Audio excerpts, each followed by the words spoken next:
యేసుక్రీస్తు నామములో మీ అందరికీ శుభములు తెలియపరుస్తున్నాను. మీరందరూ బాగున్నారా? దేవుడి కృపను బట్టి మీరు బాగుంటారని, ఆయన కృపలో నానాటికి బలపడతారని, అభిషేకించబడతారని నేను రూఢిగా నమ్ముచున్నాను. కీర్తన 89, 20, 21, 22 దేవుడు వాగ్దానం చేస్తున్నాడు. ఆ వాగ్దానం ఎత్తిపట్టి ప్రార్థన చేయండి. మీ వంగర మార్గాన్ని సరిచేయబోతున్నాడు. దావీదు అభిషేకం దావీదులు ఎంత బలంగా క్రియ చేస్తుందో మీలో కూడా బలంగా క్రియ చేయటం వలన ఆధ్యాత్మీయంగా మీరు బలపడబోతున్నారు. మీరందరూ కుటుంబ సమేతంగా అభిషేకించబడి ప్రభులో ముందుకు సాగబోతున్నారు. దేవుని బిడ్డలారా, 91వ కీర్తన 2వ వచనంలో ఈ కీర్తన రాసిన కీర్తనకారుడు అంటున్నాడు, నేను యెహోవాను చూచి నా కోట, తర్వాత నా దేవుడు, నేను నమ్ముకున్నవాడని చెప్పుతున్నా అంటున్నాడు. నా దేవుడు అంటున్నాడు. నా దేవుడు అని నేను యెహోవాను చూచి చెప్తాను. నువ్వు నా దేవుడు అయ్యా అని నేను యెహోవాను చూచి చెప్తాను అంటున్నాడు. దేవుని బిడ్డలారా, ఇది భక్తులకు దేవుడికి ఉన్న ఈ యొక్క క్లోజ్ రిలేషన్షిప్ను చూపిస్తుంది. ఇలాగా పరిశుద్ధ గ్రంథంలో నా దేవుడని పలికిన వాళ్ళు చాలా మంది ఉన్నారు. దాంట్లో రూతు 1వ అధ్యాయం 16వ వచనంలో మనం చూస్తే, దేవుని బిడ్డలారా, యవనస్తురాలు ఆమె చక్కటి నా దేవుడు అనే మాటను పలకటం మనం చూస్తున్నాం. అంటే తనకు నూతన జీవితం దేవుడు వల్ల కలగబోతుంది అని గుర్తించి ఆమె నా దేవుడు అనే మాట వాడటం మనం చూస్తున్నాం. అంతేకాదు తోమా కూడా నా దేవా నా ప్రభు అన్నాడు. యోహాను సువార్త 20వ అధ్యాయం 28వ వచనంలో ఇక్కడ మనం చూస్తే తనకున్న నమ్మకాన్ని తెలియపరచడానికి, తనకు దేవుని యందు ఎంత విశ్వాసం ఉందో తెలియపరచడానికి ఆ తోమ నా దేవా అనే మాట వాడటాన్ని మనం చూస్తున్నాం. తర్వాత దేవుని బిడ్డలారా, మరి 1 రాజుల గ్రంథం 22వ అధ్యాయం 14వ వచనంలో చూస్తే, శత్రులు ఎదుర్కొంటున్నప్పుడు శత్రులు మరి గ్రహించడానికి, తన ఎవరో గ్రహించడానికి నా దేవుడు అనే మాట అక్కడ వాడటం మనం చూస్తున్నాం. దేవనామానికి స్తోత్రం.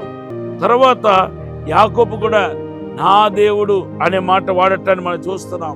ఆదికాండం 32వ అధ్యాయం 28 నుండి 32 వచనాలు. అంటే దేవునితో తన పొందు కుదుర్చుకున్నాడు, తన యొక్క దేవునితో ఒక నిబంధన చేసుకున్నాడు. దాన్ని తెలియపరచడానికి ఆయన నా దేవుడు అనే మాట వాడటం మనం చూస్తున్నాం. నా దేవా అనే మాట వాడటాన్ని చూపిస్తున్నాం. అంతేకాదు యేసుక్రీస్తు శిలువలో వేలాడుతూ నా దేవా నా దేవా అనే మాట 2 మార్లు పలకటం మనం చూస్తున్నాం. మత్తయి సువార్త 27:46లో. దేవుని బిడ్డలారా, ఆయన మన అందరి కొరకు తండ్రిని విడనాడాల్సి వచ్చింది, తన దైవత్వాన్ని విడిచిపెట్టాల్సి వచ్చింది.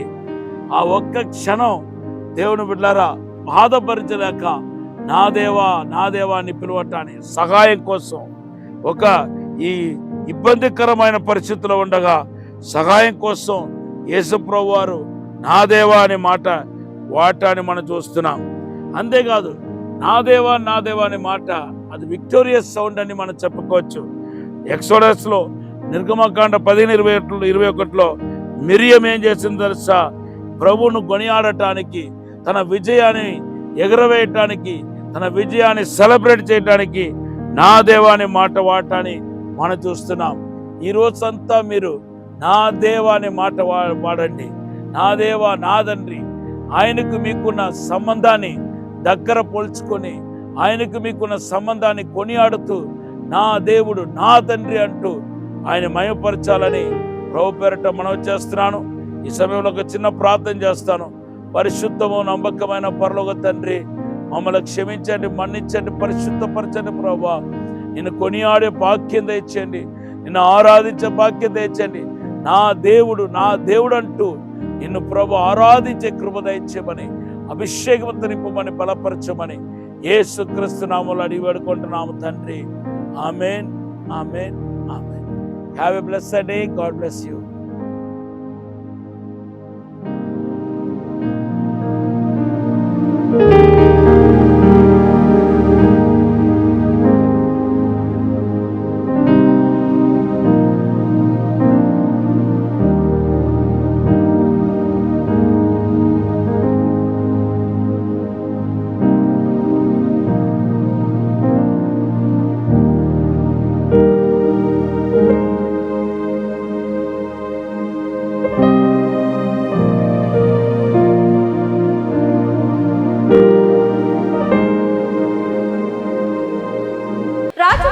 మహేంద్రవరంలో దహించు అగ్ని విస్ఫోటన సదస్సు, యూదా గోత్రపు సింహముల సమావేశం 2026 ఫిబ్రవరి 2, 3, 4, 5 తేదీలలో ప్రతిరోజు ఉదయం 9 గంటల నుండి ప్రారంభించబడును.